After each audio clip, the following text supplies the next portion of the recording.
Me trataron como invisible, pero al día siguiente yo era el dueño de todo el murmullo del restaurante. Se apagó cuando el notario levantó el acta y pronunció mi nombre.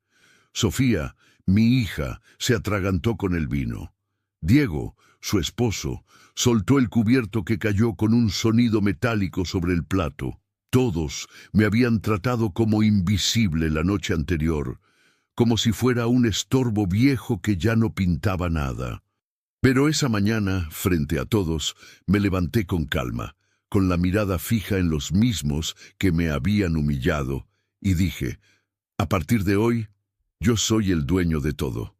Antes de continuar, suscríbanse al canal y díganos en los comentarios desde dónde nos están escuchando. Mi nombre es Héctor Aguilar. La humillación llegó con el sonido de una copa chocando contra otra, pero sin la mía. Era martes por la noche en La Tradición, ese restaurante de Mérida donde llevaba años celebrando ocasiones especiales con mi familia. Las luces cálidas bailaban sobre los manteles blancos, el aroma de cochinita pibil llenaba el ambiente, y yo estaba ahí, sentado en la mesa familiar, sintiéndome como un fantasma. «Papá, necesitamos hablar de los negocios», había comenzado Sofía, pero sus ojos no me miraban a mí. Se dirigía a Diego, su esposo, como si él fuera el patriarca de esta familia. «Claro, mi amor», respondió Diego con esa voz engolada que siempre me había molestado.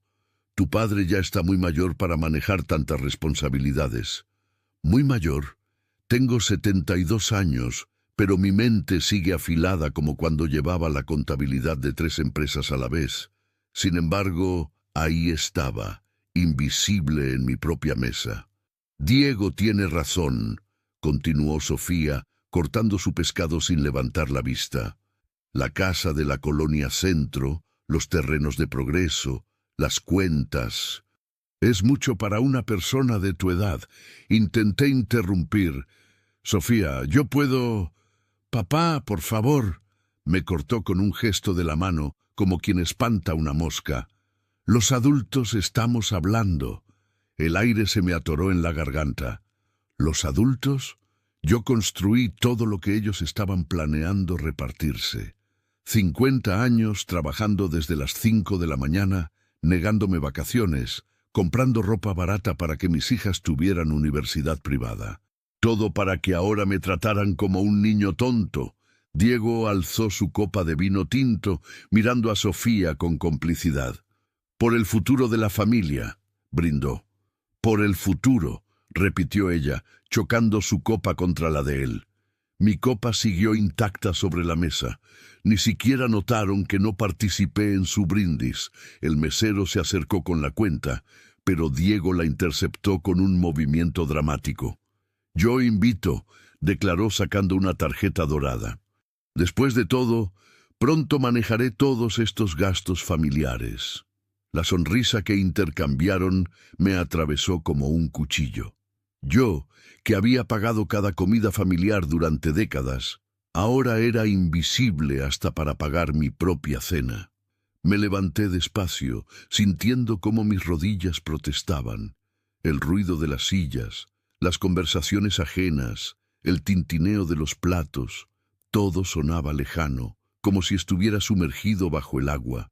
«¿Te sientes bien, papá?», preguntó Sofía, pero su tono sonaba más molesto que preocupado. «Perfectamente», mentí, apretando el puño bajo la servilleta. Camino a casa, mientras manejaba mi viejo Tsuru por las calles de Mérida, una idea comenzó a crecer en mi mente. Era pequeña, apenas una semilla, pero ya podía sentir sus raíces extendiéndose. Si querían tratarme como invisible, tal vez era hora de desaparecer, pero llevándome todo conmigo. El dolor verdadero llegó cuando abrí la caja de metal donde guardaba los recuerdos de Elena. Eran las 3 de la madrugada y no podía dormir. Las palabras de Sofía resonaban en mi cabeza como campanadas.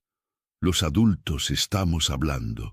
Me levanté de la cama que había compartido con mi esposa durante 45 años y caminé descalzo hasta el estudio. Ahí estaba todo: Las fotografías de Elena sonriendo junto al primer local que compramos, los recibos de las colegiaturas de nuestras hijas, las escrituras de cada propiedad que fuimos adquiriendo peso a peso, sacrificio a sacrificio. ¿Te acuerdas, mi amor? Le pregunté a la fotografía de Elena, donde aparecía con su vestido azul el día que firmamos la escritura de la casa. Tú me decías que todo esto era para las niñas. Mi voz se quebró en la habitación vacía. Durante 5 décadas, trabajé como contador en 3 empresas diferentes. Me levantaba antes del amanecer, desayunaba café negro y pan tostado, y no regresaba hasta después de las 9 de la noche. Los fines de semana, mientras otros hombres de mi edad jugaban dominó o veían fútbol, yo revisaba números, hacía declaraciones fiscales adicionales, buscaba cualquier peso extra. Elena cosía vestidos para las vecinas desde la casa. Sus dedos se lastimaban con las agujas, pero nunca se quejó. Todo para que Sofía y Lucía tuvieran lo que nosotros nunca tuvimos: educación universitaria, ropa bonita, quinceañeras con mariachi completo. Nunca nos fuimos de vacaciones a Cancún como los vecinos. Nunca compré el auto nuevo que Elena me pedía cada diciembre. Nunca cenamos en restaurantes caros hasta que las niñas crecieron y nosotros ya estábamos viejos para disfrutarlo. Pero valió la pena, ¿verdad? Por lo menos eso pensaba hasta ayer. Abrí el folder donde tenía todos los documentos organizados. Casa en Colonia Centro, 2.400.000 pesos según el último avalúo. Terrenos en progreso, 800.000 pesos cada uno, y tengo 4. Las cuentas de ahorro, los CETES, la póliza de seguro de vida, en total 5.600.000 pesos. 5.600.000 pesos que construí negándome gustos, postergando sueños, trabajando cuando otros descansaban. Y mi propia hija quería quitármelo porque consideraba que ya estaba muy mayor para manejarlo. Tomé la fotografía de Elena y la acerqué al pecho. Podía oler aún su perfume de violetas impregnado en el marco. «Perdóname, Elena», susurré. «Creo que nos equivocamos. Dimos tanto que no les enseñamos a valorar lo que tenían». De repente, escuché voces en la calle. Me asomé por la ventana y vi a Diego hablando por teléfono frente a su camioneta. Eran casi las 4 de la mañana. ¿Con quién podría estar hablando a esas horas? Me acerqué más a la ventana y alcancé a escuchar fragmentos. «Ya casi es nuestro todo lo que tiene el viejo», decía Diego con una risa que me heló la sangre. «Sofía dice que mañana firmará los papeles». Sí, el idiota no sospecha nada. Mi corazón comenzó a latir tan fuerte que pensé que se me saldría del pecho. ¿Papeles? ¿Qué papeles? Diego colgó y entró a la casa. Yo me quedé ahí, temblando detrás de la cortina, sintiendo cómo todo lo que había construido se convertía en arena entre mis dedos. Pero más que miedo, algo más poderoso comenzó a crecer dentro de mí. La semilla de la venganza había encontrado tierra fértil. La traición llegó disfrazada de sonrisa y un sobre Manila. «Buenos días, papá», me saludó Sofía al día siguiente, entrando a la cocina con esa alegría falsa que usan los vendedores cuando quieren estafarte. «¿Dormiste bien?» Yo estaba desayunando mis huevos revueltos de siempre, leyendo el diario de Yucatán, fingiendo que la noche anterior no había escuchado a su esposo llamarme idiota por teléfono. «Como siempre, hija», mentí, sirviéndole café en la taza que Elena había comprado para las visitas especiales. Diego apareció detrás de ella, cargando un portafolios de piel que parecía más caro que mi ropa de todo el mes. Su sonrisa era tan artificial como los dientes de las telenovelas. «Don Héctor, qué gusto verlo tan temprano y despierto», dijo, como si fuera una sorpresa que un hombre de 72 años pudiera levantarse antes del mediodía. Se sentaron frente a mí con la solemnidad de quienes van a dar una mala noticia o una puñalada por la espalda. «Papá, Venimos a pedirte un favor muy importante, comenzó Sofía, poniendo el sobre Manila entre nosotros. Diego tiene una oportunidad de negocios increíble, pero necesita algunas garantías. Garantías. La palabra sonó en mi cabeza como una alarma. ¿Qué tipo de garantías?, pregunté, aunque ya intuía la respuesta. Nada complicado, se apresuró a decir Diego, abriendo el sobre con movimientos ensayados. Solo necesitamos que pongas como garantía la casa y uno de los terrenos de Progreso. Es puro trámite, papá. En 6 meses recuperamos todo y hasta te damos una comisión. Sacó los documentos como un mago saca conejos del sombrero. Páginas y páginas llenas de letras pequeñas, sellos oficiales, espacios marcados para mi firma. Mira, aquí está todo explicado, continuó Sofía señalando con el dedo unos párrafos que parecían escritos en chino. Es solo una garantía temporal. Tú sigues siendo el dueño de todo. Tomé los papeles con manos temblorosas, no de vejez, sino de rabia contenida. Mientras fingía leer, mi mente trabajaba a toda velocidad. ¿Realmente creían que era tan ingenuo? Diego, dije con la voz más tranquila que pude fingir, ¿podrías explicarme exactamente en qué consiste tu negocio? Por primera vez lo vi tartamudear. Bueno, es inversión inmobiliaria, don Héctor. Muy técnico, usted sabe, números, proyecciones. Hijo, yo fui contador durante 50 años, le recordé con una sonrisa helada. Los números y las proyecciones son mi especialidad.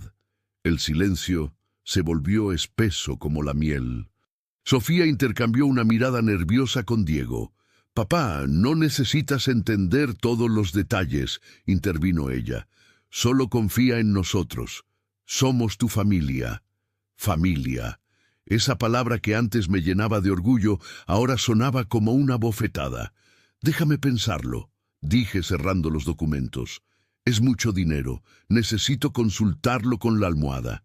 Pero papá, exclamó Sofía, y por primera vez en años escuché desesperación real en su voz. La oportunidad es solo por hoy. Si no firmamos antes del mediodía, perdemos todo. Ah, claro, la vieja táctica de la urgencia. Entonces supongo que perderán la oportunidad, dije con calma, guardando los papeles en el sobre. Porque yo no firmo nada sin entenderlo completamente. Diego se puso de pie tan bruscamente que su silla casi se volcó. Don Héctor, con todo respeto, pero está siendo muy terco. Su hija solo quiere ayudarlo a hacer crecer su patrimonio. Mi patrimonio está muy bien donde está, respondí, mirándolo fijamente. Y mi hija debería saber que su padre no es ningún tonto. Sofía se levantó también, con los ojos húmedos de lágrimas que no supe si eran de tristeza o de coraje. Papá, a veces creo que ya no confías en tu propia familia. Me levanté lentamente, sintiendo cómo mis rodillas crujían, pero mi determinación se fortalecía. Hija, la confianza se gana cada día, y algunos comportamientos la hacen tambalear. Los acompañé hasta la puerta, manteniendo el sobre Manila bien apretado contra mi pecho. Cuando se fueron, me quedé parado en el umbral, viendo cómo la camioneta de Diego se perdía entre las calles de Mérida. Pero no estaba solo. Desde la acera de enfrente, un hombre mayor me saludó con la mano. «Héctor», gritó cruzando la calle, «qué milagro verte tan temprano». Era Ernesto Valdés, mi viejo amigo y notario público. El mismo que había legalizado mi matrimonio con Elena, el nacimiento de mis hijas y la compra de cada una de mis propiedades. «Ernesto, qué casualidad», le dije. Pero en mi mente ya estaba formándose un plan. Una casualidad que tal vez no fuera tan casual después de todo. La humillación más grande de mi vida llegó acompañada del aroma a café y el murmullo de una cafetería llena. 3 días después del incidente con los papeles, Sofía me citó en Café de la Plaza, ese lugar del centro histórico donde íbamos cuando ella era niña, y me pedía malteadas de chocolate. Pensé que quería pedirme perdón, que tal vez había reflexionado sobre su comportamiento. ¡Qué ingenuo fui! Llegué puntual a las 5 de la tarde, con la camisa blanca que Elena me había planchado antes de morir y los zapatos negros que lustré esa mañana. Sofía ya estaba ahí, sentada en una mesa junto a la ventana, acompañada de Diego y 3 personas que no reconocí. Una pareja de mediana edad y un hombre trajeado con cara de abogado. «Papá, acá», me saludó Sofía, pero su voz sonaba tensa, como cuando era adolescente y había quebrado algo valioso. Me senté en la silla que habían dejado libre, sintiendo inmediatamente que era el único que no sabía de qué se trataba esta reunión. «Héctor, ellos son los García», me presentó Diego con esa sonrisa comercial suya. «Están interesados en comprar uno de sus terrenos de Progreso». Los García me estrecharon la mano con esa efusividad falsa de quien quiere venderte algo que no necesitas. El hombre trajeado resultó ser su abogado. «Don Héctor», comenzó el señor García, «hemos escuchado que tiene unas propiedades muy bien ubicadas en Progreso.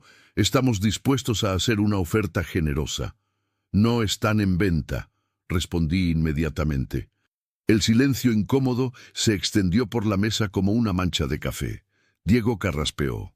«Don Héctor, tal vez debería escuchar la oferta antes de decidir». 400.000 pesos, soltó la señora García como quien lanza una bomba. «Por el terreno de la esquina.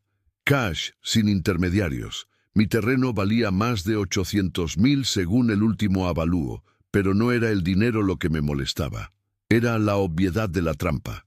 «¿Y cómo supieron exactamente cuál terreno es el de la esquina?», pregunté mirando fijamente a Diego.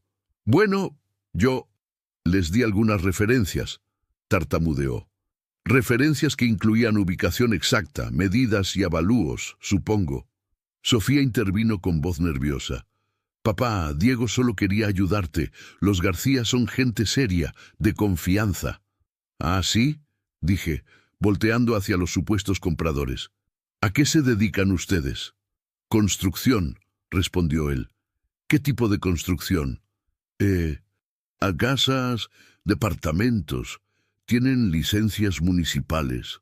Por supuesto, pero ¿podrían mostrarme alguna referencia de proyectos anteriores?» Los García intercambiaron miradas de pánico. El abogado tosió incómodamente. «Don Héctor», intervino Sofía, y por primera vez en años su voz tenía el tono cortante que usaba cuando perdía la paciencia. «¿Podrías dejar de hacer tantas preguntas? Ya pareces interrogatorio de policía».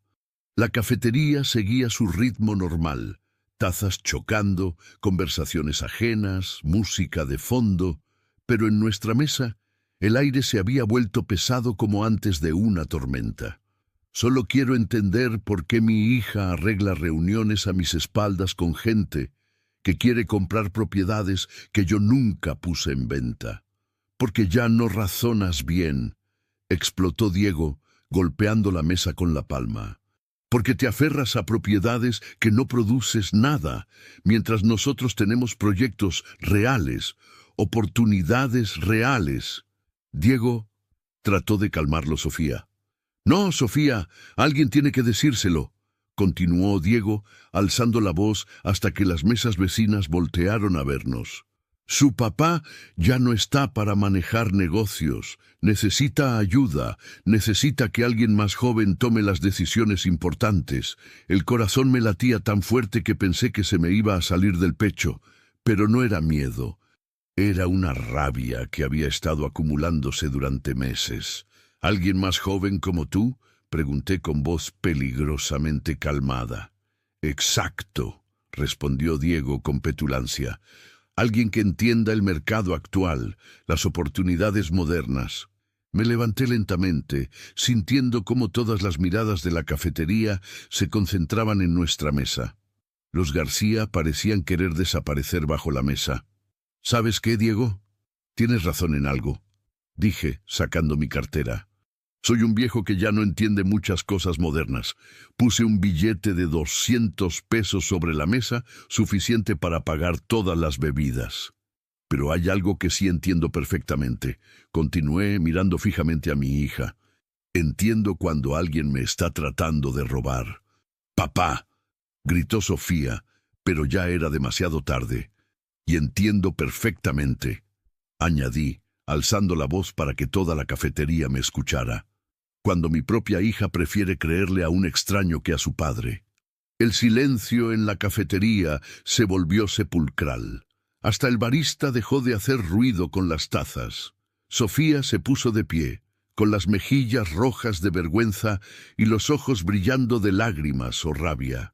«¡Cállate, viejo sordo!», gritó con una voz que no reconocí. «Ya ni entiendes nada de lo que pasa a tu alrededor». Sus palabras me golpearon como puños en el estómago. «Viejo sordo». La frase resonó en la cafetería llena, rebotó en las paredes de azulejos, se clavó en mi corazón como un clavo oxidado. Diego soltó una carcajada que sonó como cristales rompiéndose. Ya era hora de que alguien se lo dijera. Las personas de las mesas vecinas nos miraban con esa mezcla de curiosidad y lástima que se reserva para los espectáculos patéticos. Una señora mayor me miró con compasión, como si fuera un animal herido, pero lo peor no fue la humillación pública. Lo peor fue ver la cara de satisfacción de Sofía después de haberme gritado, como si por fin hubiera liberado algo que llevaba tiempo guardándose. «Disculpen las molestias», le dije a la mesa de al lado, donde una pareja joven me miraba con lástima. Caminé hacia la puerta con la espalda recta, aunque por dentro sentía que me estaba desmoronando. Cada paso resonaba en mis oídos como un tambor fúnebre. Afuera, el aire fresco de Mérida me golpeó el rostro. Me detuve en la banqueta, temblando no de frío, sino de algo que no había sentido en décadas. Había muerto en vida. Mi propia hija me había matado frente a extraños.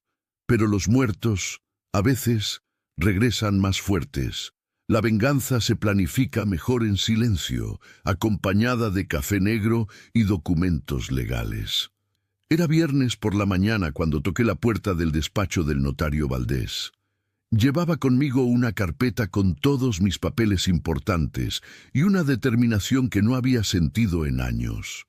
«Héctor, pasa, pasa», me recibió Ernesto limpiándose los lentes con un pañuelo. «Te ves diferente.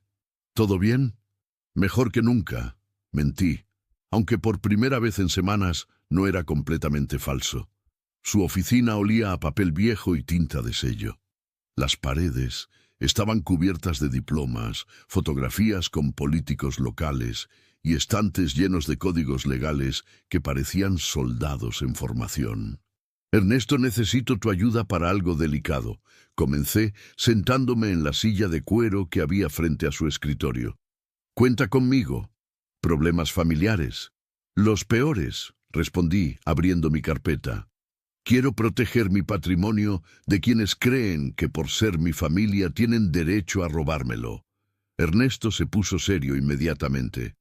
Después de 40 años siendo notario, había visto de todo. «¿Estás hablando de Sofía?» «De Sofía y del parásito que tiene por esposo». Le conté todo, los papeles de garantía, la reunión con los García, la humillación en la cafetería. Ernesto escuchó sin interrumpir, haciendo anotaciones ocasionales en su libreta. «Héctor», dijo cuando terminé, «lo que me describes es un intento de fraude familiar muy elaborado. ¿Estás seguro de que quieres tomar medidas tan drásticas?» «Drásticas», repetí. «Ernesto, mi propia hija me gritó, viejo sordo, frente a una cafetería llena. Me tratan como si ya estuviera muerto. Si quieren que desaparezca lo haré, pero llevándome todo conmigo». Ernesto suspiró profundamente, quitándose los lentes para limpiarlos otra vez. «Está bien. ¿Qué tienes en mente?» Durante las siguientes 2 horas, diseñamos la estrategia perfecta. Un fideicomiso irrevocable donde yo mantendría el control total de mis bienes, pero que legalmente los protegería de cualquier intento de traspaso no autorizado.